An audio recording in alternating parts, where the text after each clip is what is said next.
Okay, good afternoon or good morning and welcome everyone. Just so you know, everyone who's on the call is on mute until the end of the call, just to make sure that everyone can hear and there's not any background noise. Before we get started, just a couple of housekeeping items. If you have any questions throughout Dan's presentation, you should be able to send those in the lower left-hand side of your screen. So just chat those and I will be monitoring those and we'll make sure all of your questions get answered. Today we're welcoming Dan Oesch of the Missouri DOT as he is going to discuss intelligent compaction. Dan's the lead engineer at Missouri DOT for all things related to asphalt, and he's led their efforts in the implementation of intelligent compaction technology. His construction field experience gives him a progressive edge when it comes to improving the quality and durability of asphalt pavements, and he's also developed improved processes for incorporating recycling and is an early adopter of performance specifications. Dan was at the top of our minds as a speaker for the webinar series because of his approach towards implementing new technologies. He continues to represent a broad scope of projects across the state of Missouri.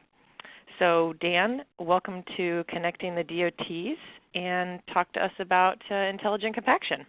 Hey, thank you, Amy, for that introduction.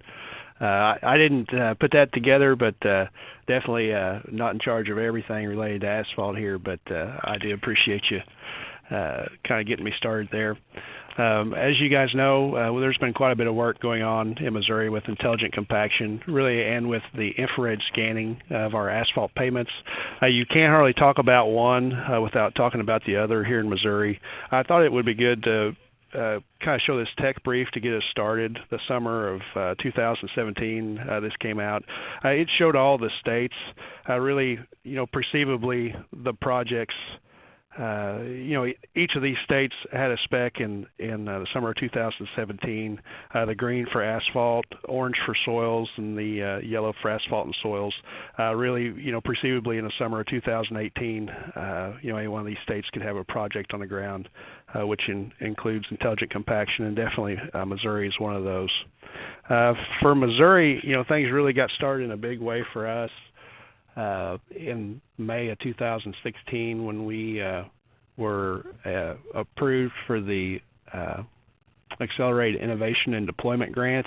We had done some work previous to this with soils and had quite a bit of luck really with intelligent compaction, but the majority of our projects were shifting toward asphalt and bridge-related items and away from the larger grading projects. And so we really wanted to see if there was anything we could do over on the asphalt side with all the success we'd had with the soils. So we were awarded $750,000 as part of that grant. That did require a 20% match from us. Initially in our write-up, we mentioned that we thought we could do 10 projects with that money, and we wanted to hire a consultant to help us with that. We put the first 10 projects out for bid, and those actually came in under our projections. We had some concerned contractors and different ones. We had some meetings internally and then had talked to a lot of the folks in our state, and we didn't really know what prices we were going to see, so we had set those just a touch high. But luckily we had a lot of value there, and so we went back to the Federal Highway and asked for 3 additional projects, and they said that'd be no problem. So we put those out for bid and ended up with a total of in 2017 we ended up with a total of those 13 projects that you see. Project in every district of our state. The projects for us, of course, include both intelligent compaction and infrared scanning. The intelligent compaction component, really, the main focus was the pass count and keeping up with that and making sure that our contractors made the optimum pass count that we had established on each of the projects. We wanted to do a good study, put a good paper together as part of the accelerated innovation or accelerated implementation. So we also recorded the surface temperatures, made sure that those temperature sensors were present on all the rollers, and kind of kept that information along with the resistance measurements as well, the ISMV values, and kind of put together a paper that showed these type of things to some degree, and kind of looked at the changes that we might make moving forward to take more consideration into using these parameters in our specification. Of course, for intelligent compaction, there's some primary equipment components. There's the GPS antenna that sits up on top of the rollers. There's an onboard monitor, that gives the feedback to the roller operators in real time, and then the temperature sensor on the rollers as well. We did require the accelerometers on each of the rollers, the IC rollers, for our projects to record those resistance measurements as well. Here's kind of a breakdown. We're going to get into more detail on each of these items, but you can see our spec overall I felt like was somewhat lengthy. It was really a job special provision that we just included in these contracts. About 5 pages. There was several requirements there on the submittals. We had a quality control plan that they had to submit, and then the unfiltered raw data. A lot of that was done with the cloud, but if it was performed manually, we wanted that downloaded twice a day. We were real careful about data being lost. We had done some experiments previous to this and had some problems with the data loss, and so that was something that we definitely had in the back of our minds, and that was the reason why that was in there. We also had, of course, the formatted raw data submission, the VEDA files, cumulative reports. With this project, we did quite a few trainings, 7 trainings all around the districts, which we'll take a little closer look at. Our optimum pass count was derived by a trial section. Boundaries had to be determined on all these projects, and then we did pay an incentive disincentive in addition to a lump sum for the item. Taking a look at the rollers and kind of what we required there, we didn't require instrumentation of the finish rollers, so all the rollers except for the finish roller had to have the components that we looked at there earlier. Rubber tire rollers if they were used, and I don't believe we had any contractors use one of those on one of our IC projects, but they would not have been required to collect resistance measurements. When we look at the equipment accuracy and really what was required from those IC rollers, one of the main things there, we had a pretty tight tolerance on the global positioning, and this table is nothing new. It comes out of AASHTO, the standard PP81-14, which I believe it's been updated now to 17. But that we did go with that tight tolerance for the positioning on those rollers. And then also one of the things that we tried to check in the field was the temperature sensor, the plus or minus 2.7 degrees Fahrenheit. So we had all that criteria, but really the temperature and the position were two of the things that we kind of checked in the field as we got started with the projects. When we look at the onboard feedback unit, the monitor, we had several things that we wanted the operators to be able to see in real time there. Stiffness values, the roller location. Of course, that's the roller location and the number of passes, was the thing that they used the most on our projects, and also the surface temperature. And of course, we required them to produce the current values for their speed and vibration frequency and amplitude. We had pretty tight tolerances on what we were paying incentive and disincentive on. We were paying incentive above 90% of the optimum pass count, which we'll talk about more here in just a minute. But so we were requiring a pretty high level of accuracy, a pretty high level of coverage. Let's say, there wasn't a lot of room out there for areas to be missed or to be included in the evaluation that weren't part of the actual mat that was laid. And so on each of the projects, we required the contractor to come in and survey the perimeter of what they had paved. And so there was a rover on site with each of the projects, and they would kind of make their way along as they were putting tabs down the road or after they had paved, and survey the perimeter of that newly placed mat in order to trim, the recorded roller pass area to get the percent coverage within the paving limits. As I mentioned, we did have the rover, and each project was required to be on site. The contractors brought those. We had a little provision in there that if we needed to use that to check things on the project, some locations that we could work together to get that done. But those boundaries themselves were required, as you can see there, to be every 200 feet on tangent and every 100 feet on curves. The cores that we took on the job, and that was to tie back to the paper and to kind of look at correlations between the spots that may have been missed with the rollers or the resistance values. We did go ahead and take control points on all of our cores, and so we were able to look back and place those in a Veda file and kind of see what went on in each of those areas. We also, and this is something that we're kind of did for the benefit of us, but also the contractor, we require control points every 3,000 feet. So if we ran into a problem out there, there was never a control point so far away that you couldn't check in, and kind of troubleshoot the problem that you were having. We also didn't know for sure. We thought there might be a need for them to use the base stations on a lot of the different projects in order to get the good correction to the rollers, but they ended up having pretty good luck with our network, and so that wasn't very common on the projects. We did have maybe a real rural project where they had to set a base station up and then use a radio transmitter, to talk to the roller in the field. Here's the picture of that network, the RTK network that I described earlier. As you can see, there's quite a few base stations around the state, and it took a little while for them to get that all put together, and we allow anyone to use that for free. There's a contract that you got to get from us and sign and whatnot, but then they provide a username, and so a lot of folks around the state use that, and it was a big help for this project.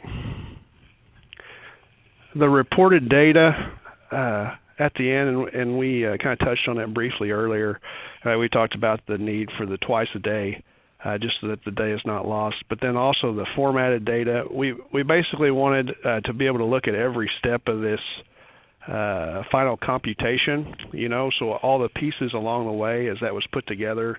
Not only did we have the raw data, but we had the data, after it had went through any filtering within maybe a proprietary software before it made its way into Veda.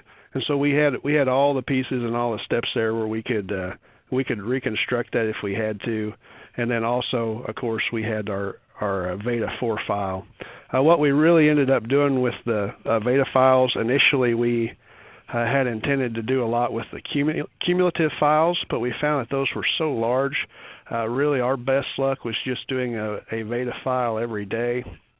And then we figured the percent coverage on the day and then made our disincentive payments based off of that. And it kind of kept the file size and the structure manageable to where most people could do that on their computer and be pretty successful. And then of course we make payments on our estimates the 1st and 15th of each month, and so the contractor would provide us also a report of sort of summarizing the days, just prior to each of those estimates. And then of course our folks were there along the way and working on the data and checking it out themselves. The daily verification, is critical to make sure that you kind of get started on the right page. And really, the first few projects that we had quite a bit of trouble with that, getting the rollers to verify. They weren't able to check in. The way that this was accomplished out on the road pretty well in all the cases.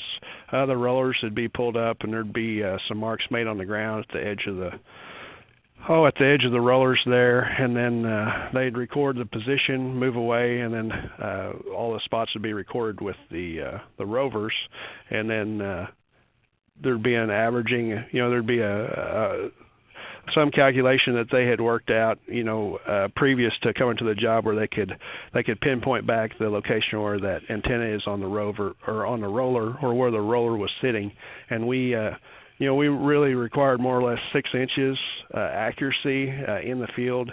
You have to realize that the roller may not be sitting level, it may be tilted to one side or the other there. And so that comes into play when you've got that antenna mounted up so high. And so anyway, 6 inches is what we felt was a good criteria and what we used on the projects. Dan, before you move on, can you clarify how the Veda files were transferred from the contractor to the agency? Yeah, we had a SharePoint site set up. We had all of the projects and had a place there where we uploaded all the information. I don't suppose I have a slide on that, but we had a pretty intense file structure there where the contractors could store all the pieces of the data and where all the Veda files were housed, and so that's how that was managed. Okay, fantastic. Thanks. Okay, so one of the things, and really a key component to the kind of system we put together here was the trial section, because this is how we determined our incentive and disincentive payments. Each of these trial sections started out with a 1,000-foot length, and then there was a 4,000-foot testing portion at the very end. And so basically the first 600 feet allowed the rollers to kind of get heated up and get into the swing of things.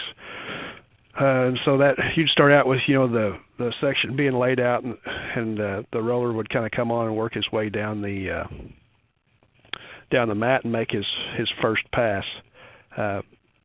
Kind of in the first 600 feet as he was making his way up to the section, you'd lay out 4 points together with the contractor, and they were just known points, but you tried to lay them such that the roller could make clean passes on each one, and so like when they were coming back, they wouldn't accidentally make a second pass, on a point on the other side. So basically, on one or the other sides of the road, and not so much down the middle. But the roller would make their first pass. We'd go out and take nuclear gauge readings on those points, and then so on. We'd make our second pass and take additional readings. Now, we would continue to do that until either we saw a break in the densities or the average increase was less than 0.3%. And I'll give some examples of kind of what we saw. I think that this was the first project that we did. So as we illustrated there a moment ago, the trial section, the last 400 feet had 4 points, and then we took the average, the densities on each of those passes to kind of plot that average curve that you see. Now, in this case, you can see that really a pretty smooth curve here, and at about 6 passes, you can see we start to break over. Now, on that particular job, this was a low volume road that we started out on, and the contractor really had not intended to make that many passes, and they were all static passes. And so they got to thinking about things and decided that they wanted to go ahead and make some vibratory passes there and see if they couldn't cut that back. And so they did. They ended up with the first pass being a vibratory pass, second pass static, and then the third pass being a vibratory pass, and so on, static with the fourth pass. And as you can see, we ended up breaking over there on the third pass.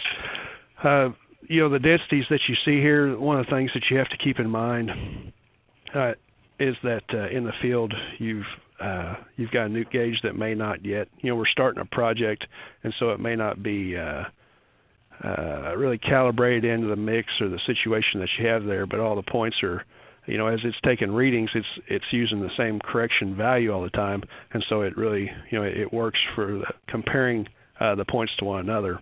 And so that's part of why we were able to do this in the field. So that, like we showed before, this just illustrated that optimum pass count of 6, whenever they were making all static passes there a moment ago. So then moving on and looking at our pay structure, of course, what we ended up doing was we did our trial section. We determined our optimum pass count. We had the boundaries established, so we paid an incentive and disincentive based on our contractor's ability to meet that optimum pass count. And so for those areas that had above 90% coverage at the optimum, we paid an incentive of $50 per 1,000 feet. For those for those days really that had that had a coverage less than 70 of the optimum pass count, we paid a disincentive of $50 per 1,000 feet. I think most of you are probably familiar with the Veda software by now. We've got Veda 4 listed here. I believe just last week they released Veda 5. But this software is one that allows the data from all different types of rollers, to be compiled and to come to one place and to have sort of standardized analysis. And so, of course, that's what we used for our computation of the intelligent compaction data. Now, as I mentioned earlier, there are several states that are a part of this pooled fund. I believe the software was started with Minnesota and Trans-Tech, and then kind of evolved into a pooled fund. And so there's a number of states there that work together to make changes to that and to improve that software. So the software is free, and that, of course, is the common place where we were able to analyze all this information. I just wanted to point out the SHARP 2 implementation efforts, and really the performance specifications for rapid renewal, the R07, and also the last one you see there, technologies to enhance quality control of asphalt pavements, R06C. I felt that both of those really were fundamental. Also provided some assistance and some funding for us to get started with the infrared scanner, and then also just our spec writing and performance specifications for the intelligent compaction in general. Looking at the infrared scanning part, that kind of kicked off with us. We, as part of that R06C, we had a scanner of our own and did a trial project, and then had a big showcase up in St. Joseph, Missouri. In June of 2016, had a number of states come to that, but it kind of got our feet wet with the infrared scanner and kind of allowed us to see, the benefits of it. And kind of like I mentioned, for us, the two kind of go hand in hand. In the end, we're talking about density out on the road. Yes, you have to make your passes with your roller, out in the field, but you've also got to have mix that's hot and not got a lot of thermal segregation in it in order to see the bigger picture of what's going on. And so we feel like when you put these two technologies together, you got a system that works well. If you're not familiar with a scanner, basically it mounts at the back of the paver and maps the surface temperature of the freshly placed pavement behind the screed. It's also got a GPS antenna like the intelligent compaction on the rollers. Of course, it's got an onboard monitor and a mast arm at the back that kind of holds a lot of these components up above the screed mint. Of course, it sweeps back and forth with a little infrared sensor, kind of like you use with your handheld temperature gun, and records those spot readings, and then uses those to create a thermal profile that you see here. This was actually shot from an interstate project. Most of the projects, we don't really have a lot of thermal segregation or high-type mixes. Our mixes where the contractors typically use MTVs out on the larger roadways, but on our low-volume roads, we see a lot more of it, where they're dumping directly into the pavers. In Missouri, we maintain a lot of the lower volume roads, and so we have I believe, the 7th largest system in the nation. And so we see, we pave a lot of low volume roads and have a lot of areas where we don't do the full volumetric super pave testing, and so it just kind of plays in well that we would have a test like this to identify thermal segregation whenever it's happening. With that technology, you can also identify hot spots out on the road. This is one that we saw up on I-29, over 350 degrees physical mix, on the roadway, and so you can identify areas like this as well. With the intelligent compaction, and really more so with the infrared scanning, it gives you opportunity basically from anywhere to keep up with where you're out on the roadway, the pace that you're traveling, and then also the temperature of that pavement out there in the field. One of the things I also wanted to point out on the rollers and looking at the temperatures of the rollers, so much of the time it's hard. You really want to know the internal temperatures, but with both technologies, you're taking a surface temperature, and particularly with the rollers, they are misting water on the surface, and so it's a little bit subjective there. There's some things that you have to consider, whenever you're disqualifying passes potentially, or kind of looking at the pavement temperatures, and you kind of have to take that with a grain of salt. One of the benefits here is that you're taking the temperatures of the pavement before the water gets on them from the rollers, and so you have more of an accurate temperature of the mix. In this case, directly behind the paver before the environment's really had an opportunity to cool the surface than you do with the rollers also.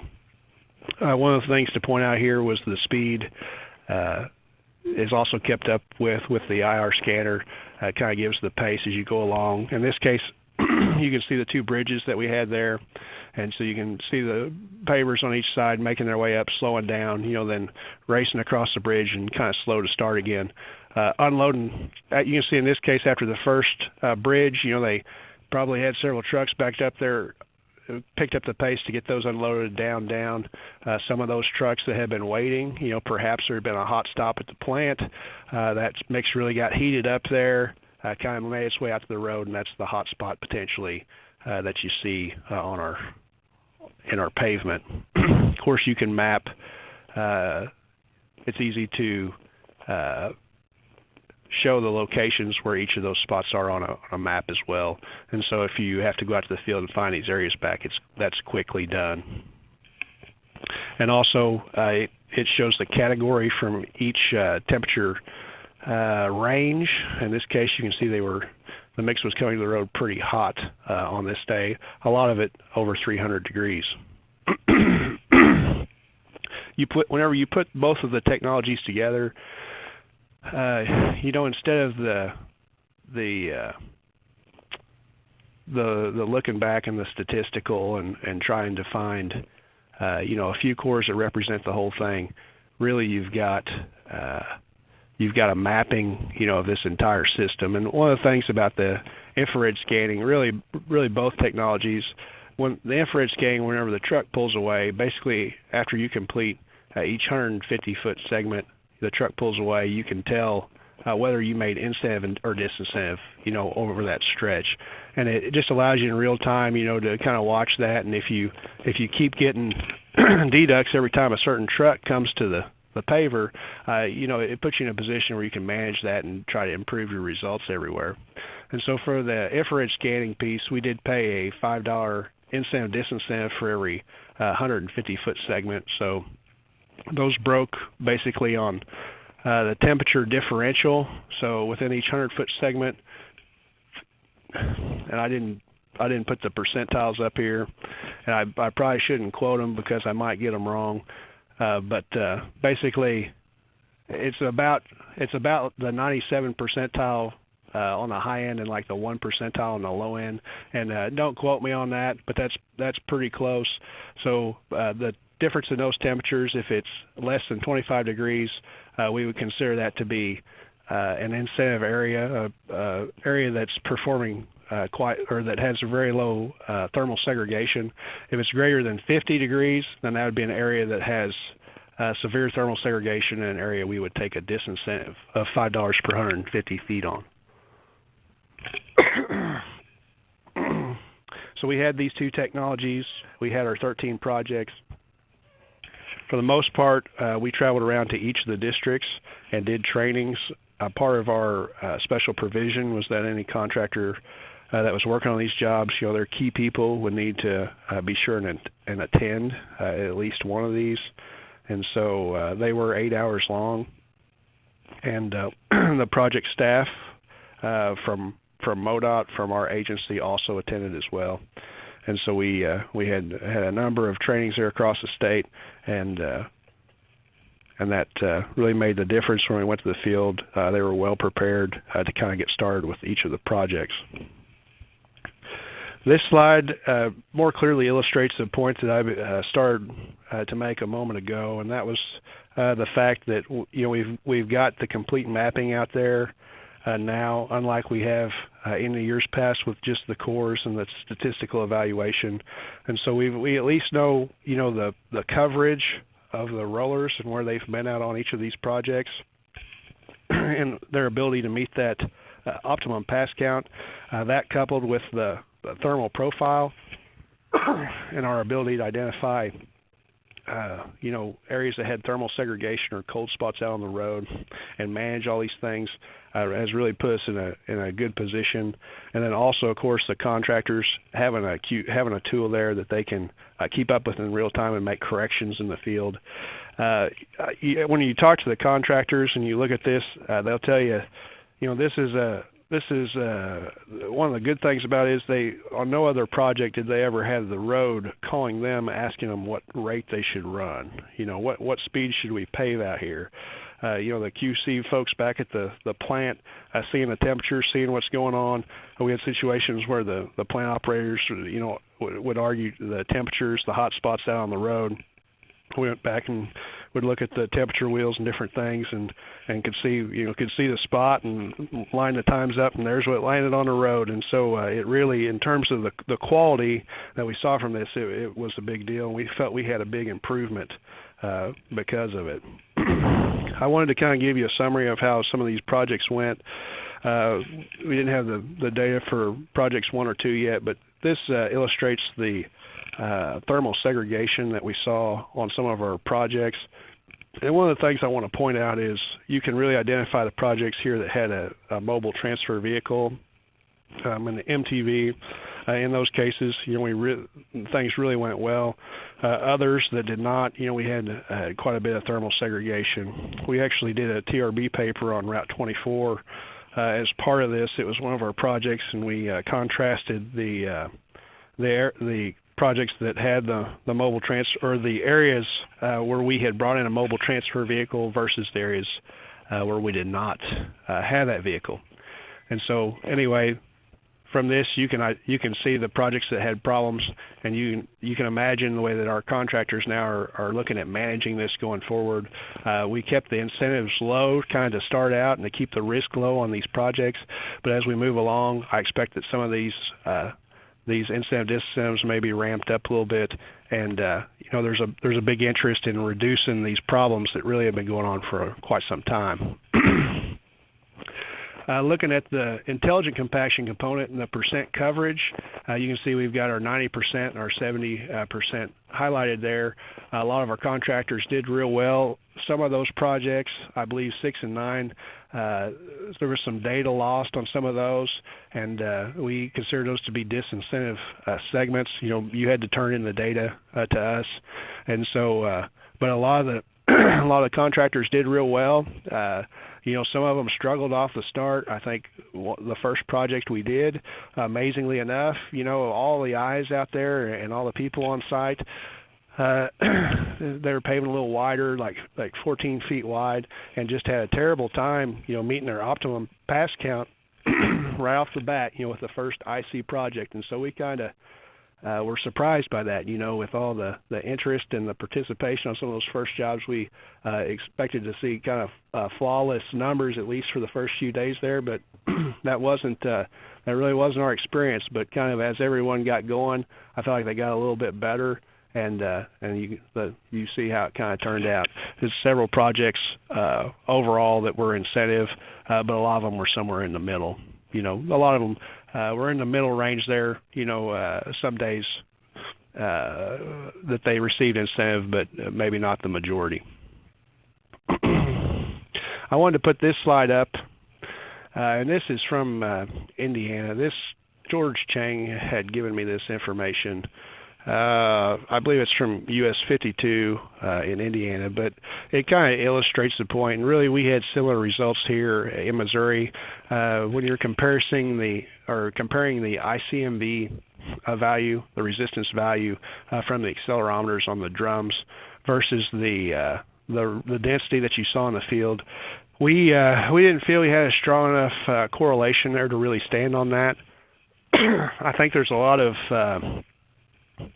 I think there is some good work going on. I think there had been some research coming out of other areas, folks that had kind of been working on these ICMV values for a long time that seem to promote the idea that they may be able to come closer to solving this problem.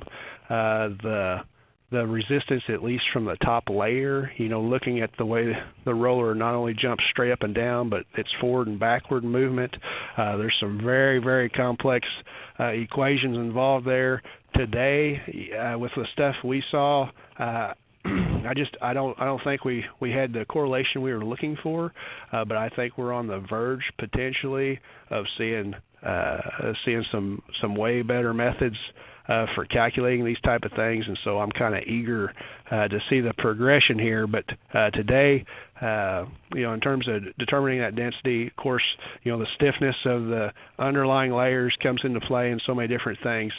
We didn't feel that the ICMV values were close enough related to the densities that we could really move forward with that. Another tech brief I was just pointing out this summer kind of followed some of the same logic that we had there. I was very happy to see that the minimum coverage of they looked at the 90 and the 70%, and so that kind of told me that nationally, that may be the trend as we kind of move forward with these type of technologies, and I was very glad to see that, and I put that up here for all of you. Looking forward down the road at 2018 at this summer, we had requested, so of course our funding, with the grant was for those 13 projects that we saw earlier, and so from now on, of course, the state has, we don't have special funding, I guess I should say, for intelligent compaction, but we've seen enough value. We put out the 14 projects that you see here. We requested those to our design and to our districts. I think there's at least a couple of those that because of funding and for whatever reason, they didn't get those projects. It didn't make it into all the projects, but those were the ones that we had put out and the ones we intended to move forward with, at least here from central office. A lot of these projects are larger in terms of tons than the jobs we did last year. So the overall tonnage here, I believe, is greater than what we've done in the past year. That was something that a few of our contractors had mentioned to us. They wanted to see this on large projects as we move forward.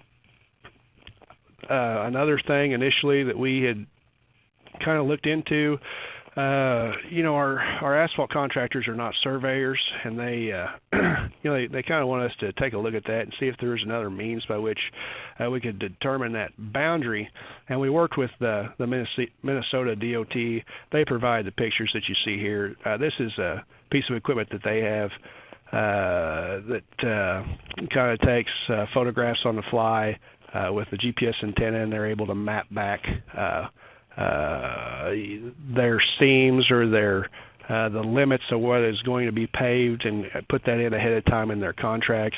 And we had considered going down this road, had considered buying one of these units, had considered really getting into that, and we had some joint meetings with our contractors then, following up on the 13 projects and kind of looking at our spec moving forward. And they said, well, we think that we might be able to do this better as we move forward.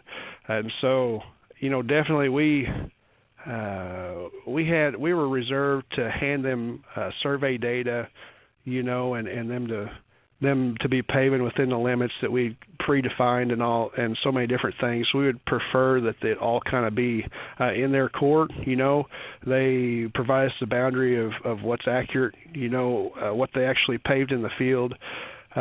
During these industry meetings, there were some vendors there that said, "Hey, we can do this with our pavers that you already have out there. You can order standard components for them, and they can, maybe a couple antennas, and they can give you this boundary." There was another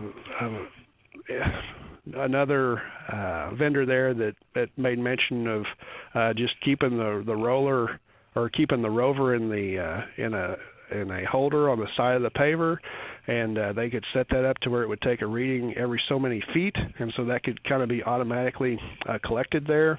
And so there was a lot of good things that came out of that, and basically they felt that they were going to be able to rise to the challenge here on this boundary survey, and so we're leaving that with them.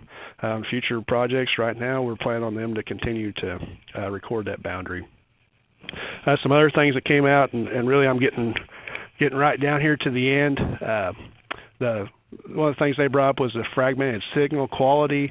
There needed to be a way if you got on a bridge or something, that when you look at that data and are assessing your incentive disincentive, that you can identify those areas. And we've got some new language we're going to try in a job. But basically, the GPS reception mode is output by the rollers, and then from there we'll be able to see if it lost its position in those areas, and if the data is present and they're flagged in the files and less than 5% of the total job. Those are some areas that we're going to consider excluding from our computation.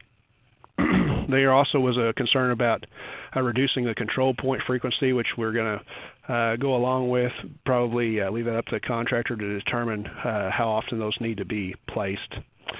They wanted to do a roller calibration frequency or calibration once a week, and we kind of didn't really. We think that one a day is probably about right to make sure we get started the way that we should.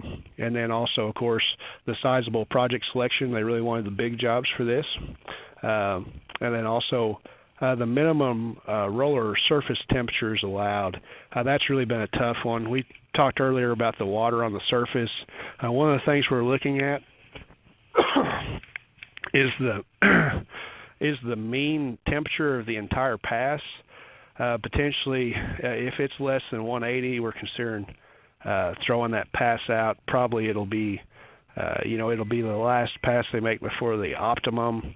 And so we're kind of kicking some different things around and have talked to our contracting partners, and are kind of trying to come to a resolution on that. But there's still more yet to come on that item. One of the last things, and probably a topic of some questions here later, we'll see, is the QA verification element. And this was something that Federal Highway had talked to us about. The verification of the data is something that's more easily done. You can rebuild the computation, but the independent QA in the field, did we have verifying the percent coverage in an area, or verifying the segments that had low or high thermal segregation. This is more difficult, and so we had a conference call and had talked about these items. It doesn't appear there's a final solution that everyone can agree on at the present time, but I felt like whenever we ended, we were in a position where the sides were ready to take some intermediate steps. So potentially look at some spot readings for IR and compare that back, to the outputted data, and then also record passes over some different areas out on the road and compare that back to the IC Veda file that we have at the end, and make sure that and see if that spot that we had identified did in fact have the number of passes that was identified earlier in the field. And so I think there's more to come on this. I think that Federal Highway is interested potentially in doing some research and finding additional solutions. I know this was discussed, and I felt we there was a lot of interest in going in that direction. But definitely we're kind of taking intermediate steps at the current time, and I'll be real interested to see where we end up on that item.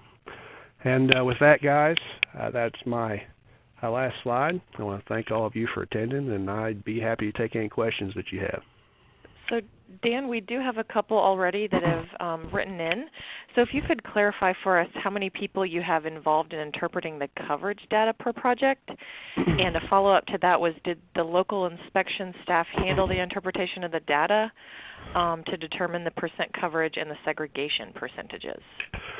So the intelligent compaction data, of course, is all handled in VEDA. We required the contractors, like I showed you earlier, to put all that data in and to determine the number of sections and to report these things to us. Now, we looked at that, rebuilt portions of the data ourselves, but it was up to the contractor to make sure that all that information was in there and that the VEDA file was complete. With the IR, and there's some benefits definitely to having the IR data in VEDA.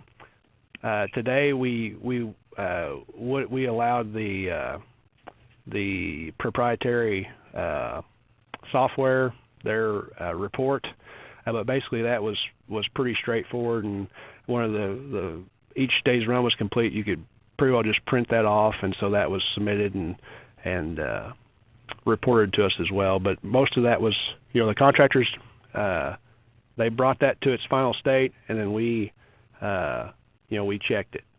I will also say that George Chang and Transtech, were a great asset to have here, that they worked with us at every step of the way, and if someone ran into a problem somewhere, kind of worked together, jumped in there and got everything straightened out and kept the projects moving. Fantastic. So another question was just asking for clarification on how the test results of the core samples were correlated with the field data, and a follow-up to that was clarifying if you use fully equipped IC rollers or existing rollers with attachment kits. We had some rollers that came from the factory with all the equipment on there, but we had several rollers also with the retrofit kits on them. Okay.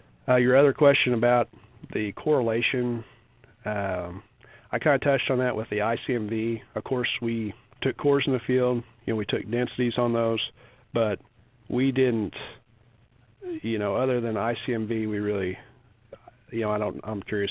There wasn't really anything else to compare those to necessarily. Okay. I hope I answered that question. Do you think that this is something that can replace other methods to determine density, maybe like cutting cores? Or what's your thought on that? I think that's our hope. I think we still have a ways yet to go. Like I mentioned earlier, I think we're on the verge of having some new computation methods. I think they may have to mount additional accelerometers. I haven't heard anybody say that, but it appears that with the accelerometers, and all the equipment that exists today, there are more detailed computations. And actually, there's a tech brief on that. It says summer 2017, but it gives a lot of details about that computation of the ICMV values. But I think there's an opportunity there for that to give us better correlation with density.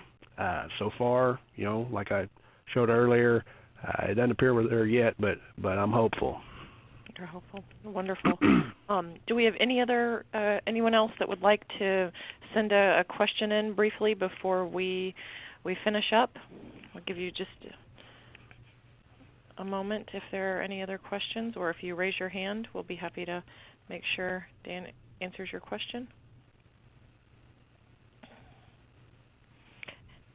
And if there is nothing else, I will just say that if you would like to return to the presentation, there will be a recording.